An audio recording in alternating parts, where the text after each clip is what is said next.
माता के नाम पे कुछ तो दान दे दो, माता आपके ऊपर कृपा करेगी।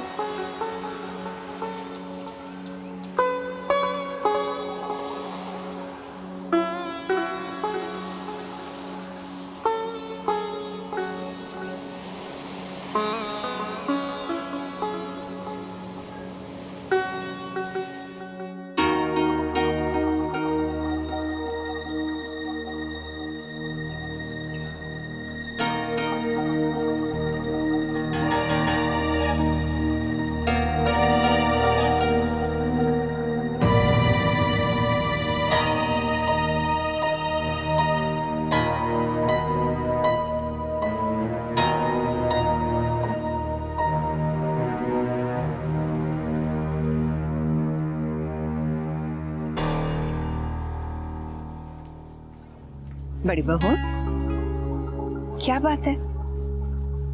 किस चिंता में हो? माँ, वो अक्षरा बहुत परेशान लग रही है।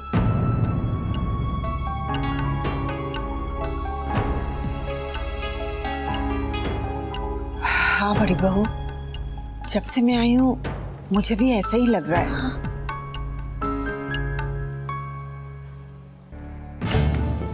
राधे कृष्ण। आपने पूजा का बहुत अच्छा आयोजन किया है। जी धन्यवाद। बस दादाजी की इच्छा थी कि सबको बुलाया जाए। आपने जलपान किया कि नहीं? अब शरबत लीजिए ना, शरबत लीजिए। आइए।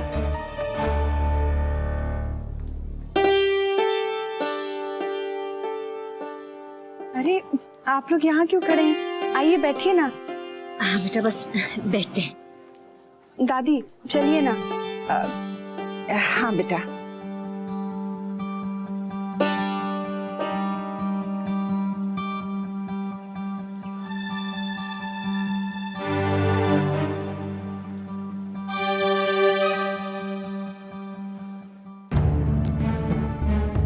जी दादाजी, ये स्नेहा की माँ जी हैं।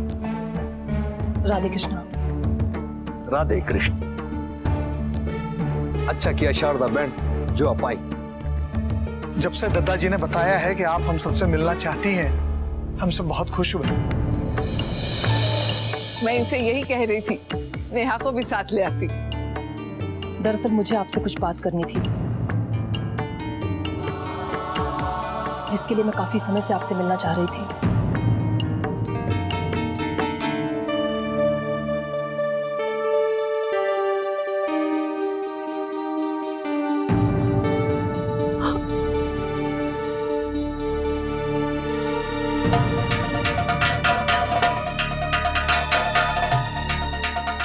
कहीं क्या बात है? जी मैं कहना चाह रही थी कि मेरी बेटी स्नेहा। नेहा के बारे में तो हम आपसे कहेंगे, बहुत ही होनहार बिटिया है आपकी। इतनी कम उम्र में बहुत ही अच्छा काम सीख गई है वो।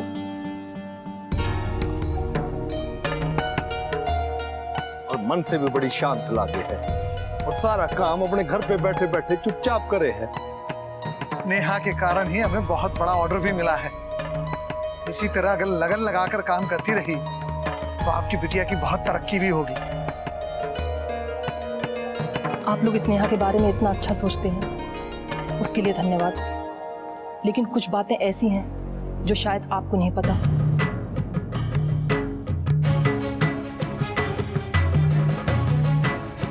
वही मैं कहने आई हूं। अच्छा, आप फोन पे कह रही थी कि कोई जरूरी बात करनी है, कहिए। हाँ, बहुत सोचने के बाद आई हूं।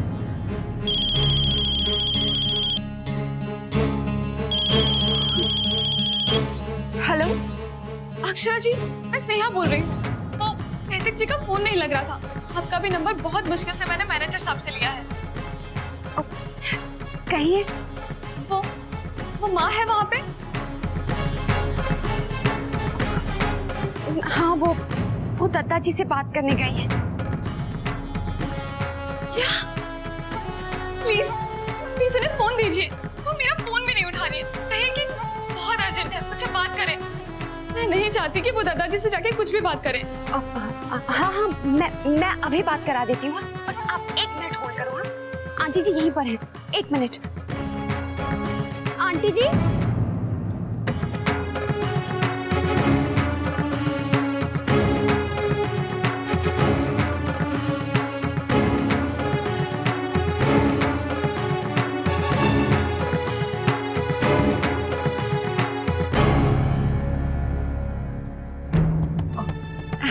आंटी जी स्नेहा का फोन है, वो आपसे बात करना चाहती है।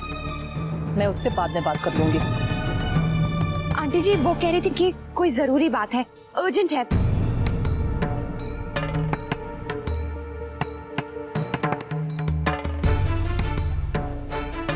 हेलो, फोन कट गया। अच्छा दोबारा लगाती हूँ। राधे कृष्ण सिंघानिया साहब, आइए आइए क्या खबर है भाई? भाई आपने बुलाया, हम आ गए। आप ही शिकायत करते रहते हैं कि आते नहीं है। सही बात। कैसे हैं आप? बिल्कुल ठीक है। लगता है आपको उदयपुर का पानी रास आ गया। अरे साहब, बाजार अच्छा हो तो हर चीज रास आ जाती है। सही बात, सही बात। आंटी जी यहाँ बहुत शोर है, आप ऊपर मेरे कमरे में चलिए ना, वहीं बात कर लीजिएगा। हाँ हाँ, बहू के कमरे में जाइए, वहाँ आराम से बातें हो जाएंगी। मैं बाद में बात कर लूंगी। आंटी जी अभी चलिए ना, बहुत अर्जेंट है, मैं नंबर लगा देती हूँ, चलिए। हाँ हाँ जाइए।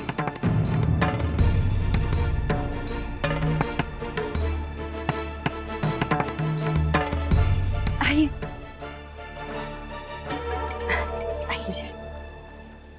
भाभी माँ, सब लोग तो आ ही गए हैं। आप कहें तो पंडित जी से कहकर महाआरती की तैयारी शुरू करूं? हाँ चल, मैं भी तेरे साथ चलती हूँ। आती हूँ बेटा।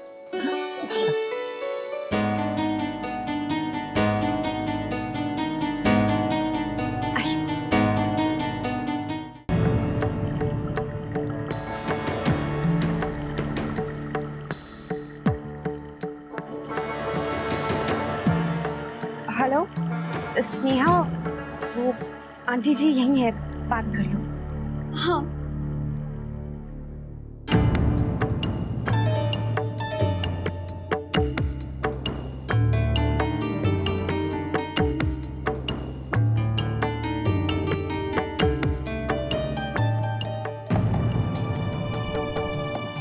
हेलो हेलो,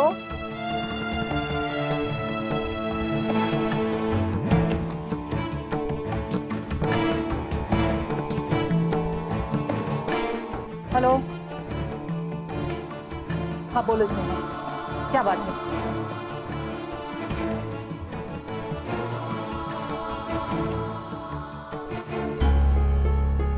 मुन्ना, कहाँ गया था बेटा?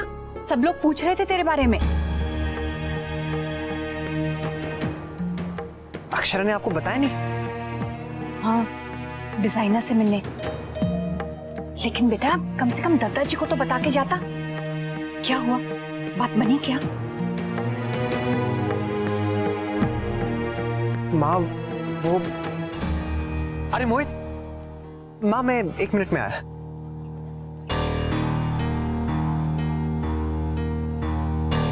अरे मोहित, सॉरी यार, मुझे अचानक से जाना पड़ा। आज के दिन कहाँ भाग गया था तू? बस ऐसे ही। अरे सब ठीक तो है ना नैतिक? हाँ। क्या हाँ? ठीक से बता। यार वो स्नेहा जी को लेकर मेरी टेंशन कुछ ज्यादा ही बढ़ती जा रही है। स्नेहा की माँ यहाँ आज सबसे बात करने के लिए आ गई है। क्या बात करने आई है? लेकिन क्यों? हाँ, इसलिए भाभी भी सुबह से एकदम परेशान दिख रही है। नैतिक, क्यों आई है वो?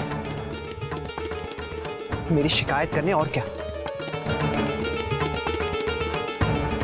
पता नहीं उन्होंने क्या समझ लिया, लेकिन मेरी तरफ से ऐसा कुछ भी नहीं है। अब यहाँ पर वो सबसे क्या बात करेंगी क्या मालूम। तो अब तू क्या करेगा? मुझे कुछ समझ में नहीं आ रहा यार। मैं तो उनके घर गया था उनसे माफी मांगने के लिए कि स्नेहा जी के सामने ये सारी बातें क्लियर कर दूंगा। मैंने उनसे कभी ऐसा कुछ कहा ही नहीं, लेकिन मेरे पहुंचने से पहले वो वहां से निकल चुकी थी।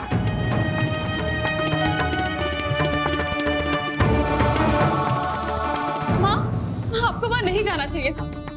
आप उनसे कुछ बात नहीं करेंगी। अब तू मुझे मत बता कि क्या ठीक है और क्या नहीं।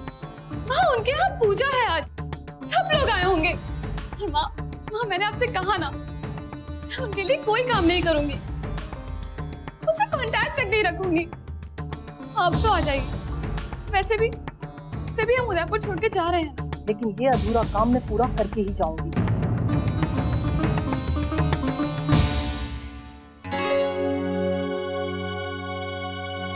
अक्षरा, बेटा ये शारदा बहन क्या बात करने आई है? मैंने जमाईसा और मोहित को बात करते हुए सुना। तूने मुझे बताया क्यों नहीं? हाँ? अगर इतने लोगों के सामने वो कुछ कहेंगी, ठीक है माँ, अगर इतने लोगों के सामने वो कुछ कहेंगी तो सब क्या सोचेंगे? हम किस किस को समझाते फिरेंगे? हाँ माँ, मैं क्या करूं? बेटा तू रहने दे, मैं बात करती हूँ उनसे। बड़ों की बात करने से अलग असर पड़ता है। वैसे हैं कहाँ वो? अंदर। हाँ? रुना, माँ आप क्या कहेंगी? मैं जमाईसा की तरफ से हाथ जोड़कर क्षमा मांग लूंगी। नहीं माँ, ये ठीक नहीं रहेगा। ये नैतिक और मेरे बीच की प्रॉब्लम है, हमें इसे खुद ही सुलझाना होगा। आप प्लीज कुछ मत कहिए, मैं आंटी जी से सारी बात खुद ही कर लूंगी। बेटा लेकिन मैं उन्हें अच्छे से समझाऊंगी ना। माँ प्लीज आप परेशान मत होइए। देखिए आप जाकर सबके साथ रहिए, वरना सबको शक हो जाएगा। हाँ ठीक है, तू संभाल लेगी ना।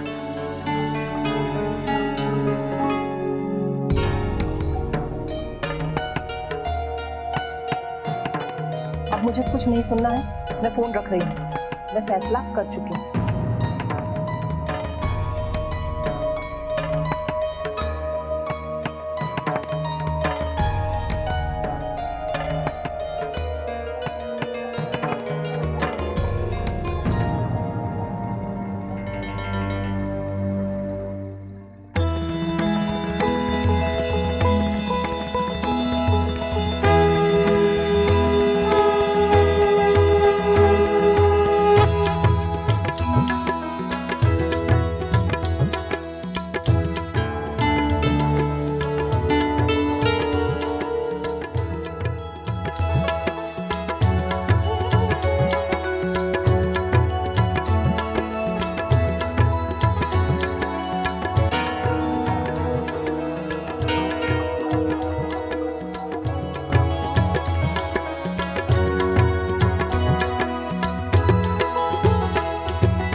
हो गई स्नेहा से?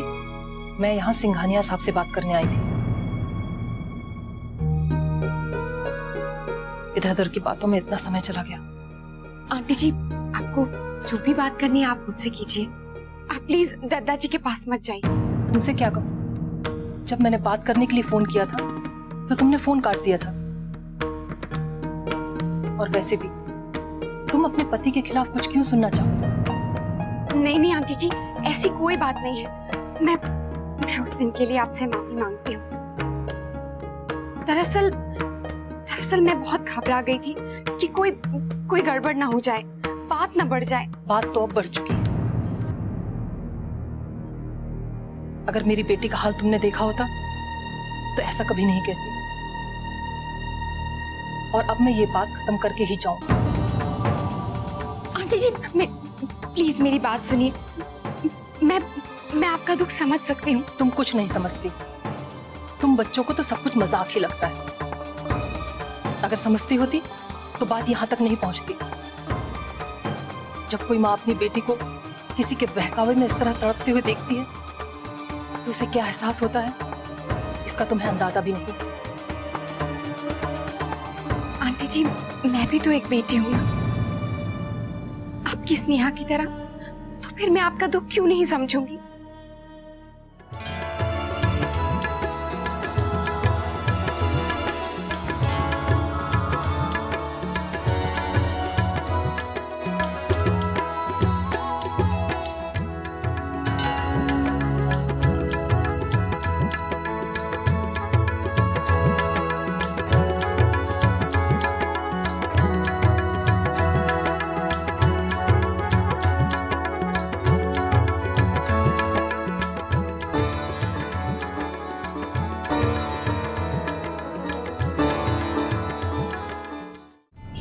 इस बारे में किसी को कुछ नहीं पता है।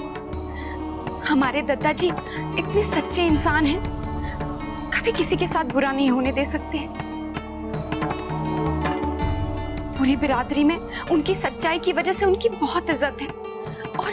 और आज आप देखिए, सारी बिरादरी नीचे मौजूद है। अगर आप एक भी बात उठाएंगी ना तो पूरी बिरादरी के सामने उनका सर झुक जाएगा। माँ बाबूजी भी किसी को मुंह नहीं दिखा पाएंगे। तो क्या ये सोचकर मैं अपनी बेटी की तकलीफों को नजरअंदाज कर दूं? सिंघानिया परिवार की बहुत इज्जत है, तो हमारी भी है। मेरी बेटी के साथ ठीक नहीं हुआ, वो बिल्कुल टूट गई। आंटी जी, मैं समझ सकती हूँ। मैं मिली थी स्नेहा से और मैंने उससे कहा था कि कभी मेरे साथ भी ऐसा ही हुआ था। शादी से पहले मेरे लिए भी एक रिश्ता मना हो गया था। मेरे ऊपर क्या बीती थी, मैं कितना टूट गई थी, मैं ही जानती हूँ। वो बात अलग है, लेकिन स्नेहा के साथ धोखा हुआ है। नैतिक ने उसे धोखा दिया है। नहीं नहीं आंटी जी, ये सच नहीं है। ये पूरा सच नहीं है। तुम्हें कैसे पता? क्योंकि नैतिक से जो भी हुआ अनजाने में हुआ है। मैं ऐसा नहीं मानती। तुम उसकी पत्नी हो, इसीलिए तुम्हारी सोच अलग है। इसीलिए मैं तुम्हारे दादाजी से बात करना चाहती हूँ। आंटी जी प्लीज, आप बस एक बार ये बात सोचिए कि अगर ये सब एक गलतफहमी हुई तो आप एक गलतफहमी के आधार पर अगर दादाजी से इतनी बड़ी शिकायत करने जाएंगी ना, तो नीचे जितने भी लोग हैं ना, सब इस बात को सच मान बैठेंगे। सबको कितना बड़ा धक्का पहुंचेगा।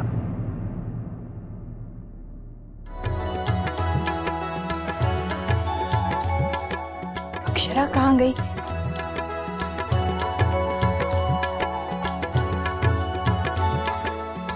गायत्री बहन, वो अक्षरा शारदा बहन के साथ कमरे में है। पता नहीं क्या बात है। मैंने कहा कि मैं बात करती हूँ, अकेली कैसे संभालेगी सब। हे भगवान, बहुत डर लग रहा है मुझे। राजश्री बहन, आपको क्यों डर लग रहा है?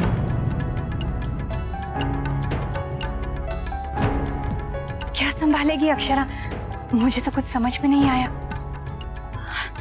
नहीं, वो अक्षरा नहीं, वर्षा। कैसे संभालूं इसे? कहा कि पूरी आरती में मत खड़ी रहो, पर ये बच्चे ना सुनते कहाँ हैं। अब अक्षरा ही आकर समझाएगी इसे। आप चिंता मत करिए, आरती तो खत्म होने ही वाली है। फिर वर्षा बेटा आराम करना।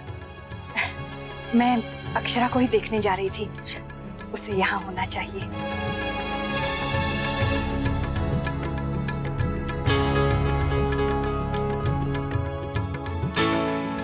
छोटी दुल्हन, बहू कहाँ है? मैं देखती हूँ।